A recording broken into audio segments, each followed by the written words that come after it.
ಮಂತ್ರಾಲಯಕ್ಕೆ ಹೋಗಿ ದರ್ಶನ ಮಾಡಿದಷ್ಟೇ ನಾವು ತೃಪ್ತಿ ಆಯಿತು. ಏನಕ್ಕೆ ಅಂತಂದರೆ ಪಕ್ಕದಲ್ಲೇ ನರಸಿಂಹಸ್ವಾಮಿ ಇರುವಂಥದ್ದು, ಹಾಗೆ ಇಲ್ಲಿ ಪಟ್ಟಾಭಿರಾಮ ಇರುವಂಥದ್ದು ಎಂಥ ವಿಶೇಷವಾದಂಥ ಪುಣ್ಯ ಸ್ಥಳ ಅಂತಂದರೆ ದಯವಿಟ್ಟು ಪ್ರತಿಯೊಬ್ಬರು ಈ ದೇವಸ್ಥಾನಕ್ಕೆ ಬಂದು ದರ್ಶನ ಮಾಡಿ ನೋಡಿ. ನಿಮಗೆ ಆ ಪವಾಡ ಏನು ಅಂತ ಈ ರಾಯರು ತಿಳಿಸ್ಕೊಡ್ತಾರೆ.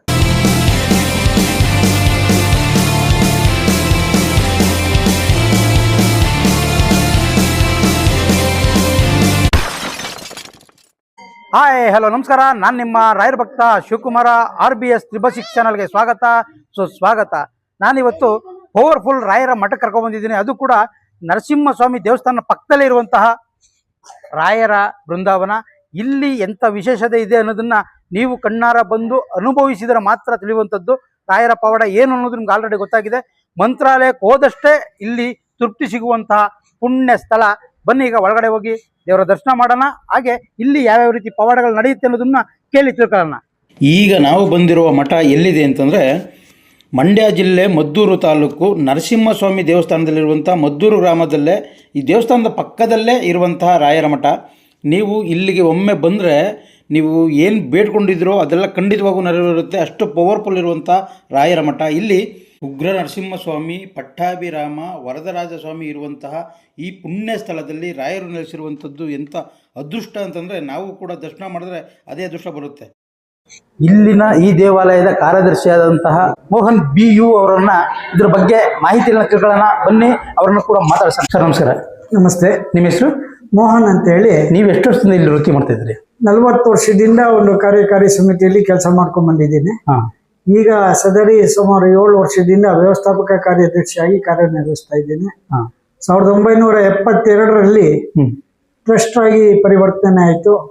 ಅದಾದ ನಂತರ 77ರಲ್ಲಿ ಶ್ರೀ ಗುರುರಾಯರ ಬೃಂದಾವನ ಇಲ್ಲಿ ಪ್ರತಿಷ್ಠಾಪನೆ ಆಗಿ ಭಕ್ತರ ಪ್ರಾರ್ಥನೆಯನ್ನ ಮನ್ನಿಸಿ ಅವರಿಗೆ ಸಕಲ ವಿದ್ಯೆಗಳಲ್ಲೂ ಸಹ ಎಲ್ಲ ರೀತಿಯಲ್ಲೂ ಸಹ ಅವರ ಕಷ್ಟಗಳನ್ನು ನಿವಾರಣೆ ಮಾಡಿಕೊಂಡು ಅಸಂಖ್ಯಾತ ಭಕ್ತರನ್ನು ಹೊಂದಿರತಕ್ಕಂಥ ಈ ಒಂದು ಸನ್ನಿಧಿ ಮಹತ್ವಪೂರ್ಣವಾದಂಥ ಸನ್ನಿಧಿ.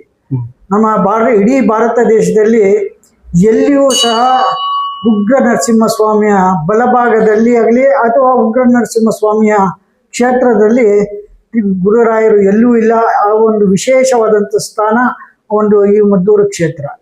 ಕಾರಣ ಇಷ್ಟೇ, ಭಕ್ತ ಪ್ರಹ್ಲಾದ ಮೊದಲನೇ ಅವತಾರ ಭಕ್ತ ಪ್ರಹ್ಲಾದ, ರಾಯರದು 4ನೇ ಅವತಾರ, 3ನೇ ಅವತಾರ ಶ್ರೀ ವ್ಯಾಸರಾಯರದು, 4ನೇ ಅವತಾರ ಶ್ರೀ ಗುರುಗಳಾಗಿ ಅವತಾರವನ್ನು ಎತ್ತಿದ ಮೇಲೆ ಮದ್ದೂರು ಪಟ್ಟಣದಲ್ಲಿ ಒಂದು ಇತಿಹಾಸವನ್ನು ಸೃಷ್ಟಿ ಮಾಡಿದಂಥ ನಮ್ಮ ಹಿರಿಯ ಟ್ರಸ್ಟಿನ ಪದಾಧಿಕಾರಿಗಳು ಸ್ವರ್ಗೀಯ ಶ್ರೀ ವೆಂಕಟೇಶ್ವರ ಬಿಳಿಯವರು, ಶ್ರೀಯುತ ಸ್ವರ್ಗೀಯ ನರಸಿಂಹಯ್ಯನವರು, ಸ್ವರ್ಗೀಯ ಶ್ರೀನಿವಾಸ ರಾಯರು, ಸ್ವರ್ಗೀಯ B ಕೃಷ್ಣಯ್ಯನವರು, ಸ್ವರ್ಗೀಯ BR ಶ್ರೀನಿವಾಸಮೂರ್ತಿ, ಹೀಗೆ ಸುಮಾರು 21 ಜನ ಒಂದು ಆಧಾರ ಸ್ತಂಭದಿಂದ ಈ ಒಂದು ಸ್ಥಾಪನೆ ಆಯಿತು. ಈ ಒಂದು ಟ್ರಸ್ಟ್ ಆಗಿ 1977ರಲ್ಲಿ ಸೋಸಲೆ ಮಠದ ಶ್ರೀ ವಿದ್ಯಾಪಯೋನಾದಿ ತೀರ್ಥರು ಹಾಗೂ ಪೇಜಾವರ ಶ್ರೀಗಳಾದ ಶ್ರೀ ವಿಶ್ವೇಶ್ವರ ತೀರ್ಥ ಶ್ರೀಪಾದಂಗಳವರ ಸಾನ್ನಿಧ್ಯದಲ್ಲಿ ಈ ಒಂದು ಬೃಂದಾವನ ಪ್ರತಿಷ್ಠಾಪನೆಯನ್ನು ಅದ್ಧೂರಿಯಾಗಿ ಮದ್ದೂರಿನಲ್ಲಿ ನೆರವೇರಿಸಲಾಯಿತು.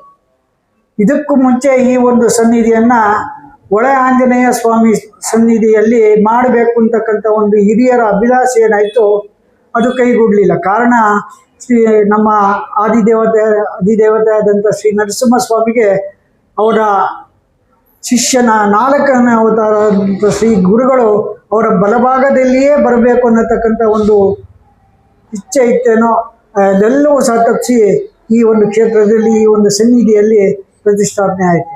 ಅದಾದ ನಂತರ ಈ ಒಂದು ಸಾನ್ನಿಧ್ಯದಲ್ಲಿ ಹಲವು ಪವಾಡಗಳು, ಕಾರಣ ಹೇಳ್ಬೋದು, ಕೆಲವೊಂದು ನಾವು ಹೇಳೋದಕ್ಕಾಗಿ, ಯಾಕೆಂದರೆ ಪ್ರಚಾರದಲ್ಲಿ ಇವರು ತೊಡಗಿಸ್ಕೊಳ್ತಾರೆ ಅಂತಕ್ಕಂಥ ಒಂದು ಸೂಕ್ಷ್ಮವಾಗಿ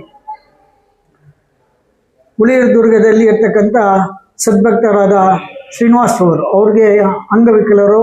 ಅವರು ಮೊದಲು ಇಲ್ಲಿಗೆ ಬರೋದಕ್ಕೆ ಮುಂಚೆ ಯಾವಾಗಲೂ ಸಹ ಪ್ರತಿ ವರ್ಷ ಅವರು ಮಂತ್ರಾಲಯಕ್ಕೆ ಹೋಗಿ ಅಲ್ಲಿ ಸೇವೆಯನ್ನು ಮಾಡ್ತಾಯಿದ್ರು. ಆರಾಧನೆ ಸನ್ನೋದಕ್ಕೆ ಮುಂಚೆ 1 ತಿಂಗಳು ಅಲ್ಲಿ ಹೋಗಿ ಸೇವೆ ಮಾಡ್ಕೊಂಡು ಬರ್ತಾಯಿದ್ರು. ಅದಾದ ನಂತರ ಅವರಿಗೆ ಕನಸಿನಲ್ಲಿ ಮದ್ದೂರಿನಲ್ಲೇ ನೀನು ಸೇವೆ ಮಾಡು ಅನ್ನತಕ್ಕಂಥ ಒಂದು ಅಪ್ಪಣೆ ಆದ್ದರಿಂದ ಅಲ್ಲಿಂದ ನಂತರ ಸುಮಾರು 30 ವರ್ಷಗಳು ಸಹ ಆರಾಧನೆಗಿಂತ ಮುಂಚೆ ಪ್ರತಿ 15 ದಿನಕ್ಕೆ ಕಾರ್ನಲ್ಲಿ ಬರ್ತಾರೆ. ಅವ್ರಿಗೆ ಬಹುಶಃ 2 ಕಾಲುಗಳು ಸಹ ಸ್ವಾಧೀನ ಇಲ್ಲ. ಭಕ್ತರ ಅವರ ಹಿತೈಷಿಗಳನ್ನು ಕರ್ಕೊಂಡ್ಬಂದು ಈ ಒಂದು ಸನ್ನಿಧಿಯಲ್ಲಿ ಅವರು ಪ್ರಾರ್ಥನೆ ಮಾಡಿ ಅವರ ಸೇವೆಯನ್ನು ಸಲ್ಲಿಸ್ಕೊಂಡು ಹೋಗ್ತಾ ಇದ್ದಾರೆ. ಅದೇ ರೀತಿ ಕಾರ್ಕಳ, ನಮ್ಮ ಮದ್ದೂರಿನಿಂದ ಸುಮಾರು 400 ಕಿಲೋಮೀಟರ್ ದೂರದಲ್ಲಿ ಇರ್ತಕ್ಕಂಥ ಕಾರ್ಕಳದ ಭಕ್ತರೊಬ್ಬರು ಮಂಡ್ಯಕ್ಕೆ ಬಂದು ಮಂಡ್ಯದಲ್ಲಿ ರೂಮ್ ಮಾಡಿ ಸುಮಾರು 15ರಿಂದ 20 ದಿನ ಇಲ್ಲಿ ಬೆಳಿಗ್ಗೆ ಬಂದು ಸೇವೆ ಸಲ್ಲಿಸಿ ಅವರ ತಂದೆ ತಾಯಿಗಳಿಗೆ ಆರೋಗ್ಯ ಸರಿವಾದ ಮೇಲೆ ಸುಮಾರು 1,30,000 ರೂಪಾಯಿ ಬೆಲೆ ಬಾಳ್ತಕ್ಕಂಥ ಒಂದು ಚಿನ್ನದ ಸರವನ್ನು ಸಹ ಕಾಣಿಕೆಯಾಗಿ ನೀಡಿ ಈಗಲೂ ಸಹ ತಿಂಗಳಿಗೆ 1 ಸಾರಿ ಬರ್ತಾರೆ. ಪ್ರತಿ ಕಾರ್ತಿಕ ಮಾಸದಲ್ಲಿ 1 ತಿಂಗಳು ಸಹ ದೀಪೋತ್ಸವ ಇಲ್ಲಿ ನಿಲ್ಲಬಾರ್ದು ಅನ್ನತಕ್ಕಂಥ ದೃಷ್ಟಿಯಿಂದ 1 ತಿಂಗಳ ಪೂರ್ಣ ಸೇವೆಯನ್ನು ಸಹ ಅವ್ರು ನಡೆಸ್ಕೊಂಡು ಬರ್ತಾ ಇದ್ದಾರೆ. ಅದೇ ರೀತಿ ನಮ್ಮ ಪಕ್ಕದೇ ಗ್ರಾಮ, ಅದು ಈಗಾಗಲೇ ಅವರ ಸದ್ಭಕ್ತರು ಯಾವುದೇ ಕಾರಣಕ್ಕೂ ನನ್ನ ಮಗನಾಗಲಿ ತನ್ನ ತಾಯಿಯ ಹೆಸರನ್ನು ತಿಳಿಸಬಾರ್ದು ಅಂತ ಹೇಳಿದ್ದಾರೆ.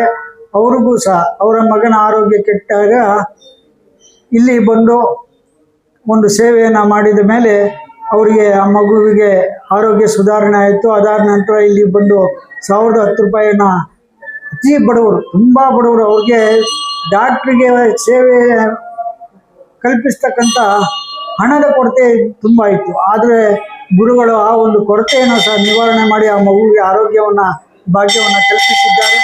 ಅದೇ ರೀತಿ ನಮ್ಮ ಗೆಜ್ಜಲಗೆರೆ ಗ್ರಾಮದ ಈಗ ಈ ರೀತಿ ಹೇಳಿದ್ರೆ ಸುಮಾರು ಕ್ಷೇತ್ರಗಳು, ಸುಮಾರು ಹಳ್ಳಿಗಳಿಂದ ಬರ್ತಕ್ಕಂಥ ಭಕ್ತಾದಿಗಳು ಅವರ ಏನು ಕೋರಿಕೆ ಮನ್ನಣೆ ಏನು ಈಡೇರಿದೆ ಅದನ್ನೆಲ್ಲ ಸಹ ನಮಗೆ ವಿವರಿಸ್ತಾರೆ. ಆದರೆ ಅವೆಲ್ಲವನ್ನು ಸಹ ನಾವು ಈ ಒಂದು ಸಂದರ್ಭದಲ್ಲಿ ವಿವರಣೆ ಮಾಡಿದರೆ ಇವರು ಕೇವಲ ಪ್ರಚಾರ ದೃಷ್ಟಿಯಿಂದ ಈ ಒಂದು ವಿವರಣೆ ಮಾಡ್ತಾ ಇದ್ದಾರೆ ಅಂತಕ್ಕಂಥ ಒಂದು ತಪ್ಪು ಕಲ್ಪನೆ ಬರಬಾರ್ದು ಅನ್ನತಕ್ಕಂಥ ಉದ್ದೇಶದಿಂದ ನಾನು ಸಂಕ್ಷಿಪ್ತವಾಗಿ ಒಂದು 3-4 ಉದಾಹರಣೆಯನ್ನು ಕೊಟ್ಟಿದ್ದೇನೆ. ಇದೇ ಬರ್ತಕ್ಕಂಥ ಸುಮಾರು 40 ವರ್ಷಗಳಿಂದ ಶ್ರೀ ಸನ್ನಿಧಿಯಲ್ಲಿ ಸತ್ಯನಾರಾಯಣ ಸ್ವಾಮಿ ಪೂಜೆಯನ್ನು ನಾವು ನಡೆಸ್ಕೊಂಡು ಬರ್ತಾ ಇದ್ದೇವೆ. ಭಕ್ತಾದಿಗಳ ಒತ್ತಾಯದ ಮೇರೆಗೆ ಕಳೆದ ಏಪ್ರಿಲ್ ತಿಂಗಳಲ್ಲಿ ಶ್ರೀ ಸತ್ಯನಾರಾಯಣ ಸ್ವಾಮಿಯ ದೇವರ ಪ್ರತಿಷ್ಠಾಪನೆಯನ್ನು ಕುಕ್ಕೆ ಸುಬ್ರಹ್ಮಣ್ಯದ ಶ್ರೀಗಳವರು ಅವರ ಅಮೃತ ಹಸ್ತದಿಂದ ನೆರವೇರಿಸಿದರು. ಅದಾದ ನಂತರ 1 ವರ್ಷದ ಒಳಗೆ ಸುಮಾರು 4 ಜನ ಯತಿವರ್ಯರು ಶ್ರೀ ಸನ್ನಿಧಿಯಲ್ಲಿ ಬಂದು ಪಾದಪೂಜೆಯನ್ನು ಸ್ವೀಕರಿಸಿ ಸಂಸ್ಥಾನ ಪೂಜೆಯನ್ನು ನಡೆಸಿರ್ತಕ್ಕಂಥದ್ದು ತುಂಬ ನಮಗೆಲ್ಲರಿಗೂ ಸಹ ಸಂತೋಷ ತಂದಿದೆ. ಇಲ್ಲಿಗೆ ಬರ್ತಕ್ಕಂಥ ಭಕ್ತಾದಿಗಳಿಗೂ ಸಹ ಅಪಾರವಾದಂಥ ಒಂದು ಸೌಭಾಗ್ಯವನ್ನು ಅವರು ಕಲ್ಪಿಸಿಕೊಟ್ಟಿದ್ದಾರೆ. ಬರುವ ಫೆಬ್ರವರಿ 24ನೇ ತಾರೀಕು ಶ್ರೀ ಗುರುರಾಯರ 431ನೆಯ ಹುಟ್ಟುಹಬ್ಬ ವರ್ಧಂತಿಯ ಸಂದರ್ಭದಲ್ಲಿ ಗುರುರಾಯರ ಹೆಸರಿನಲ್ಲಿ ಅವರ ಪರವಾಗಿ ಭಕ್ತಾದಿಗಳಿಂದ ಸುಮಾರು 11 ಲಕ್ಷ ರೂಪಾಯಿ ವೆಚ್ಚದಲ್ಲಿ ಶ್ರೀ ಸತ್ಯನಾರಾಯಣ ಸ್ವಾಮಿಗೆ ಬೆಳ್ಳಿಯ ಕವಚವನ್ನು ಸಮರ್ಪಣೆ ಮಾಡ್ತಕ್ಕಂಥ ಒಂದು ಕಾರ್ಯಕ್ರಮವನ್ನು ನಾವು ಹಮ್ಮಿಕೊಂಡಿದ್ದೇವೆ.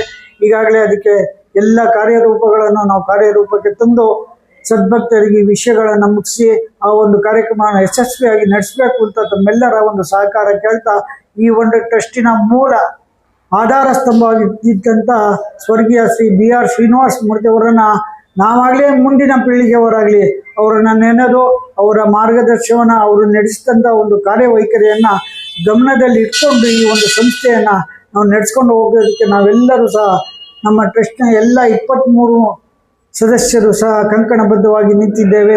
ಅವರ ಆಶೀರ್ವಾದ ಶ್ರೀ ಗುರುಗಳ ಕೃಪೆ ನಮ್ಮ ಮೇಲೆ ಇದೆ ಅಂತ ಹೇಳಿ ಒಂದೆರಡು ಸಣ್ಣವಾದ ಒಂದು ವಿವರಣೆಯೊಂದಿಗೆ ನಮ್ಮ ಟ್ರಸ್ಟಿನ ಕಾರ್ಯಕ್ರಮಗಳ ವಿವರಣೆಯನ್ನು ನಾನು ಕೊಟ್ಟಿದ್ದೇನೆ. ಸರಿ, ಧನ್ಯವಾದಗಳು ಸರ್. ನಮಸ್ತೆ. Thank you.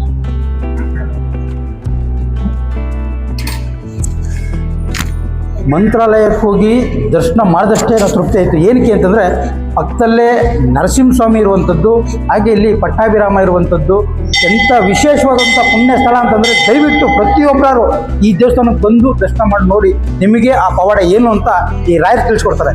ಧನ್ಯವಾದಗಳು. ಈ ರಾಯರ ಆಶೀರ್ವಾದ ಎಲ್ಲರ ಮೇಲೆ ಇರಲಿ ಅಂತ ಹೇಳ್ತಾ ಮತ್ತೊಂದು ವಿಡಿಯೋದೊಂದಿಗೆ ನಿಮ್ಮ ಮುಂದೆ ಬರ್ತೀನಿ ಅಂತ ಹೇಳ್ತಾ ಈ ವಿಡಿಯೋನಲ್ಲಿ ಮುಗಿಸ್ತಾ ಇದ್ದೀನಿ. ಎಲ್ರಿಗೂ ಕೂಡ ಶುಭವಾಗಲಿ.